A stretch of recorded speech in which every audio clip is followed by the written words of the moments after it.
Tripura distribution অ্যাসোসিয়েশনের উদ্যোগে রাজধানী স্বস্তি মার্কেটের সামনে পথ চলতি সাধারণ মানুষদের মধ্যে ঠান্ডা পানীয় জল বিতরণ করা হয়। উপস্থিত ছিলেন আগরতলা পুর নিগমের মেয়র দীপক মজুমদার সহ ত্রিপুরা ডিস্ট্রিবিউশন অ্যাসোসিয়েশনের পদাধিকারীরা। নিগমের মেয়র দীপক মজুমদার নিজে পথ চলতি মানুষদের হাতে ঠান্ডা পানীয় জল তুলে দেন। মেয়র দীপক মজুমদার জানান, সমগ্র দেশের সাথে ত্রিপুরার রাজ্য মাত্রাতিরিক্ত গরমের মানুষ অতিষ্ঠ। তাই ত্রিপুরা ডিস্ট্রিবিউশন অ্যাসোসিয়েশনের উদ্যোগে আগরতলা শহরের 5টি স্থানে পথ চলতি সাধারণ মানুষদের মধ্যে ঠান্ডা পানীয় জল বিতরণ করা হয়। তিনি ত্রিপুরা ডিস্ট্রিবিউশন অ্যাসোসিয়েশন এই উদ্যোগকে সাধুবাদ জানান।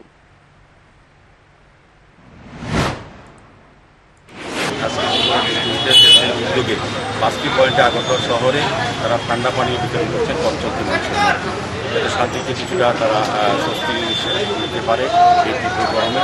আমি তাদেরকে সাধুবাদ জানাই। তারা সারা বছরই জনকল্যাণমুখী মানুষের সেবায় যারা কাজ করে রাখেন।